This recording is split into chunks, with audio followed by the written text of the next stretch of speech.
എന്തുകൊണ്ട് ശങ്കർദാസിനെ അറസ്റ്റ് ചെയ്യുന്നില്ല എന്ന് കോടതി കഴിഞ്ഞ ദിവസം ചോദിച്ചിരുന്നു. ഇപ്പോൾ ശങ്കർദാസ് അറസ്റ്റ് ചെയ്യാൻ പോകുന്നു എന്ന വിവരം വന്നത് മുതൽ ആശുപത്രിയിലാണ്. അദ്ദേഹത്തിന് പ്രായാധിക്യമുണ്ട്. ആരോഗ്യ നിലയിൽ റിപ്പോർട്ട് കൊടുക്കാൻ വേണ്ടി കോടതി ആവശ്യപ്പെട്ടിരുന്നു. അതിനുശേഷമായിരിക്കും തുടർ നടപടികളെന്ന് മനസ്സിലാക്കിയിരുന്നു. അപ്പോ ശങ്കർദാസിന്റെ കാര്യത്തിൽ ഇന്ന് ജാമ്യം ലഭിക്കാനുള്ള സാധ്യതയുണ്ടോ എന്ന് കാര്യമായി ആരായണം. മാത്രമല്ല, ദ്വാരപാലക ശില്പത്തിൽ നിന്ന് സ്വർണം തട്ടിയ കേസുണ്ടല്ലോ, അതിൽ വീണ്ടും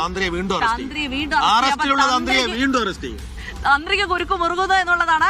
ഒരു കേസിലല്ല, രണ്ടാമത്തെ കേസിൽ കൂടി അറസ്റ്റ് രേഖപ്പെടുത്താൻ പോവുകയാണ്. അപ്പോൾ അന്വേഷണവുമായി ബന്ധപ്പെട്ട വിവരങ്ങളിലേക്ക് പോകേണ്ടതുണ്ട്. കോടതിയിൽ എന്ത് സംഭവിക്കും എന്നുള്ള കാര്യങ്ങളിലേക്കൊക്കെ പോകേണ്ടതുണ്ട്. അപ്പൊ നമുക്ക് പോകാം.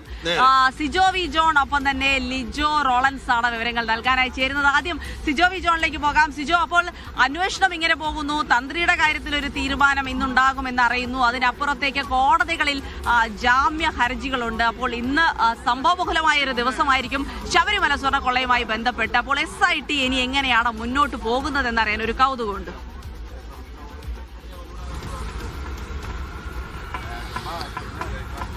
SITയുടെ അന്വേഷണം വളരെ മികച്ച രീതിയിൽ തന്നെയാണ് മുന്നോട്ട് പോകുന്നത്. ഹൈക്കോടതി കഴിഞ്ഞ ദിവസം ഈ കേസ് പരിഗണിച്ചപ്പോൾ അതിൻ്റെ അന്വേഷണ പുരോഗതി റിപ്പോർട്ട് പരിഗണിച്ചുകൊണ്ട് തൃപ്തികരമാണെന്ന് പറയുകയും ചെയ്തിട്ടുണ്ട്. എന്നാൽ ഇനിയും കുറേയധികം വിവരങ്ങൾ ലഭിക്കേണ്ടതുണ്ട്.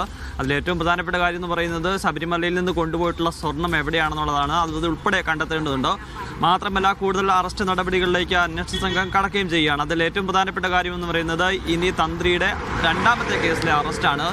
നേരത്തെ ഒരു കേസിൽ അറസ്റ്റ് ചെയ്തിട്ടുണ്ട്. അതോടൊപ്പം തന്നെയാണ് ഇനി ദ്വാരപാലക ശില്പത്തിലെ സ്വർണം കൊണ്ടുപോയി അത് തട്ടിയെടുത്ത കേസിൽ അറസ്റ്റ് രേഖപ്പെടുത്തുക എന്നുള്ളത്. അതിനുള്ള അനുമതി ഇന്നലെ തേടിയിരുന്ന അന്വേഷണ സംഘം കൊല്ലം വിജിലൻസ് കോടതി അതിനുള്ള അനുമതി നൽകുകയും ചെയ്തിട്ടുണ്ട്. ഇനി സാങ്കേതികപരമായി അതിൻ്റെ അറസ്റ്റ് രേഖപ്പെടുത്തുക, അതിനുശേഷം ഇതിൻ്റെ കോടതിയെ അറിയിക്കുക നടപടികളിലേക്കാണ് ഉള്ളത്.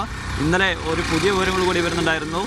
തന്ത്രി വാജിവാഹനം തിരികെ ഏൽപ്പിച്ചത് അത് SIT കോടതിയിൽ ഹാജരാക്കിയിട്ടുണ്ട്. ഈ വാജിവാഹനം കൊണ്ടുപോയി അതിൽ കൃത്രിമം നടത്തിയിട്ടുണ്ടോ എന്നുള്ളൊരു സംശയം അന്വേഷണ സംഘത്തിന് ഇപ്പോഴുണ്ട്. അത് പരിശോധിക്കുകയും ചെയ്യുകയാണ്. കൂടുതൽ വിവരങ്ങളിലേക്ക്, കൂടുതൽ അന്വേഷണങ്ങളിലേക്ക് കടക്കുകയാണ് എന്നുള്ളൊരു വിവരമാണ് ഈ ഘട്ടത്തിൽ പുറത്തു വരുന്നത്.